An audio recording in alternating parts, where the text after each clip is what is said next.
Hi everyone, this is Miss Jess from the Monroe Street Art Center, and I'm here to show you our third and final project for our Christmas Carol art kit.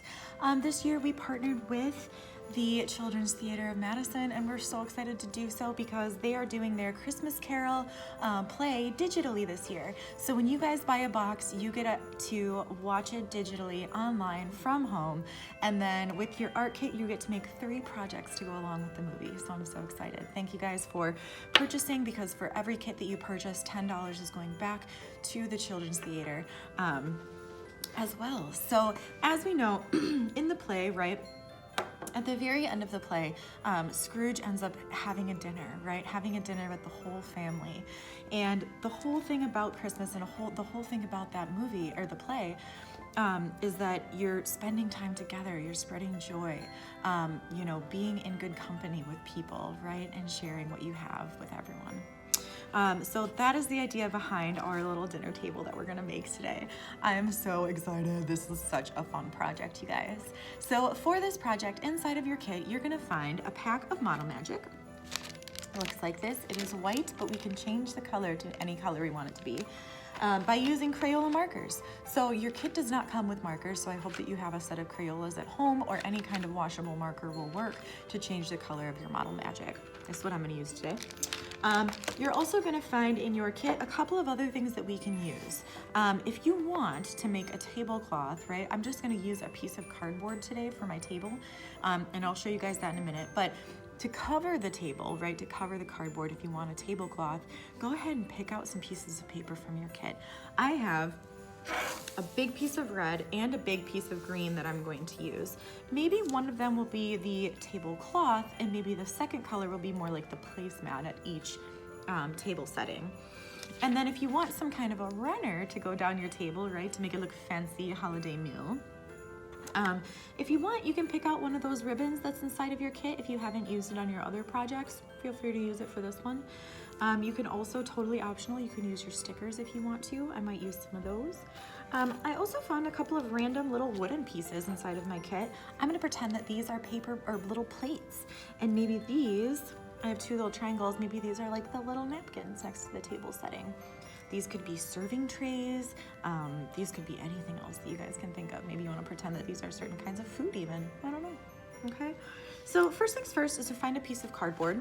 I order a lot of things online right now since I'm not going into stores. So I have a lot of cardboard laying around.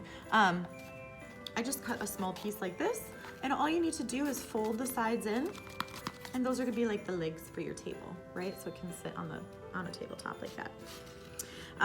To cut a piece of paper that's the exact size as my surface, a really easy way to do that is to just flip my cardboard over. And again, I think I'm gonna use green for my tablecloth. Flip it over, and then if you take a drawing utensil like a pencil and trace, I'm gonna line it up at the corner here, and trace around it, you'll know exactly how much paper to cut off, okay? So you can see I traced it. I'm gonna go ahead and cut it out and then glue it on top of my cardboard. Your art kit does not come with glue this time, so any kind of glue stick or even wet Elmer's glue will work just fine. Okay, so we'll get that scrap out of the way. Put glue all across the back. Don't forget your little corners, we don't want those peeling up.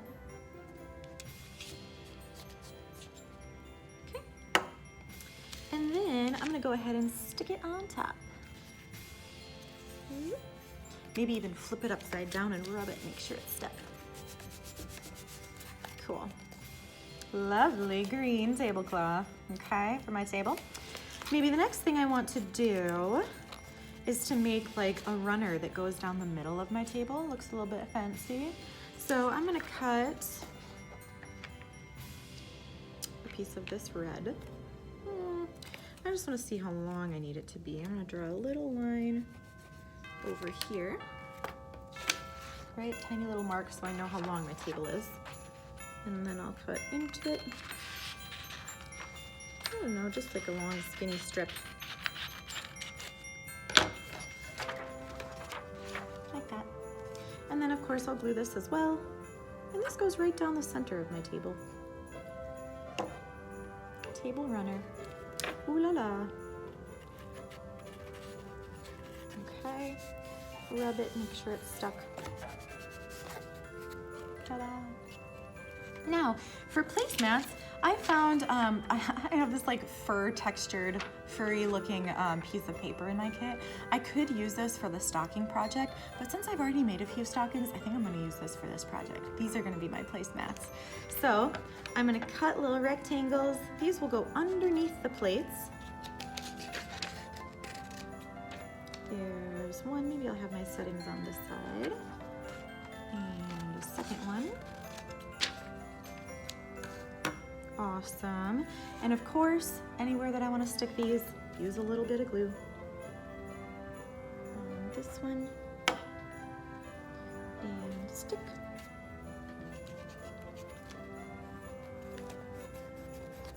And same for my second one. Glue, glue, glue. And stick it.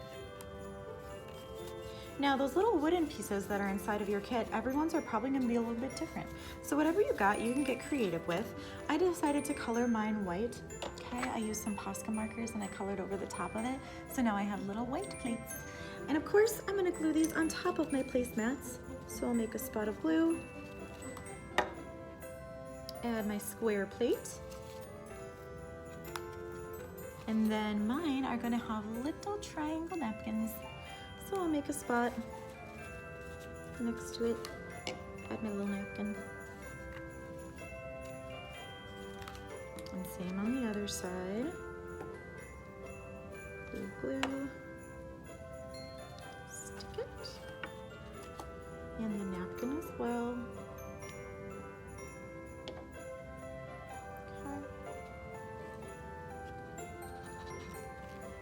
Awesome, I got my little table settings, very cool. The last thing maybe I want to add to my table settings before I make the food, I just have this little green ribbon that I think that could look kind of cool going down that middle of my red stripe. So why not?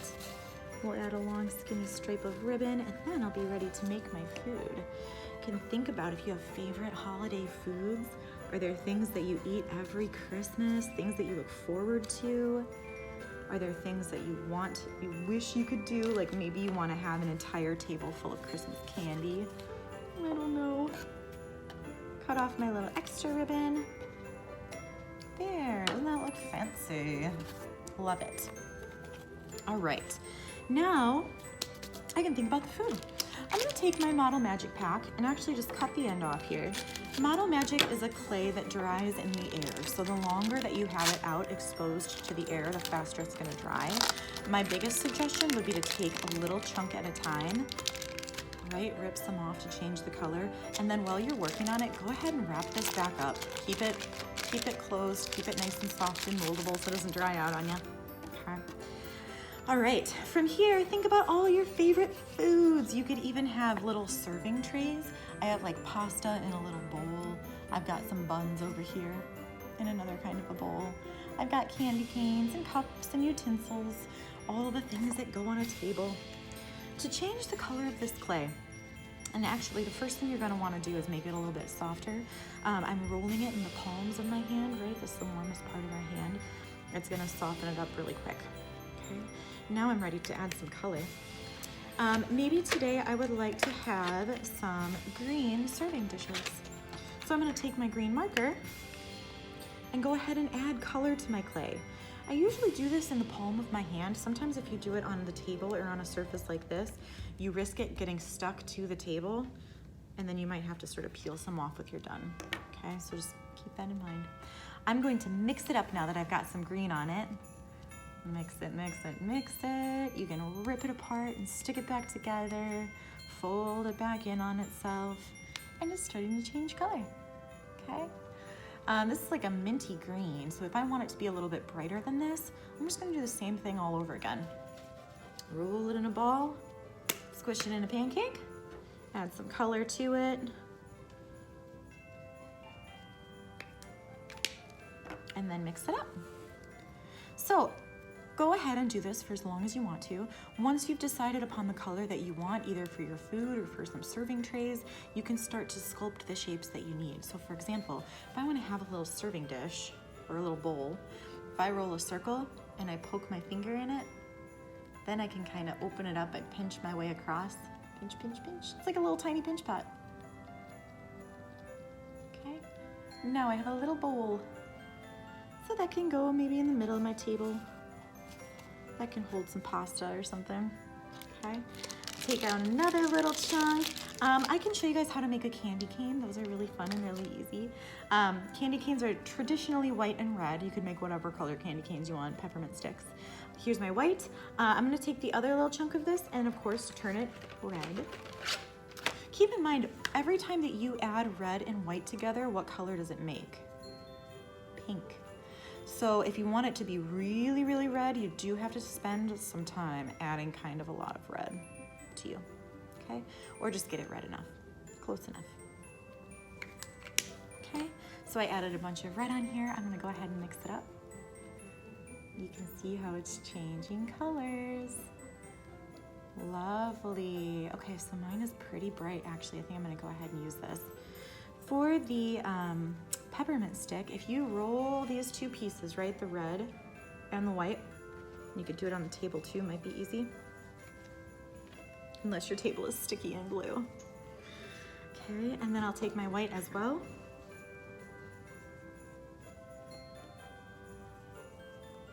I'm going to set them next to each other. Cut off my extra. Okay, I've got my red and my white next to each other, and now when I twist it, it's gonna swirl those two colors together like a real candy cane. Okay, so I made a whole bunch of it here. I can probably get multiple candy canes out of just this one piece. So what I'm gonna do is roll it nice and tight, make sure it looks good all the way across. And then with the scissors, I can cut this up into smaller pieces.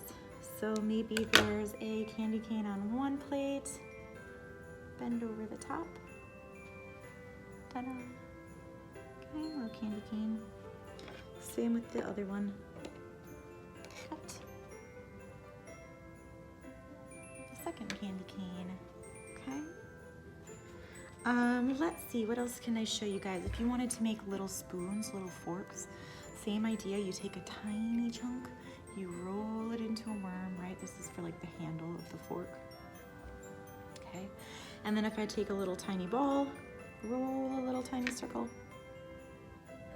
and I add it to the top, like that. That could be a spoon.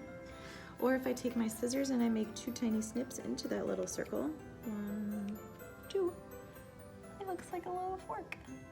Okay, so that could be a little tiny fork. If you want to make a little tiny cup, that's the same idea as the bowl, where you poke just the tip of your finger in, make a little indent. This could be like a little drinking cup. Put that next to my placemat. All right, so you guys can get really creative with this. I cannot wait to see what kinds of food you come up with. On this example here, I had a bowl of pasta. I don't know, maybe it's like spaghetti. My utensil are flying. I've got little buns, spaghetti. I had tiny little green pieces. Maybe those are like peas, I don't know. I have a little pat of butter for the rolls. They're all drinking little cups of water, okay? So see what you guys can come up with. Have fun with this. And I can't wait to see what you guys make. Bye.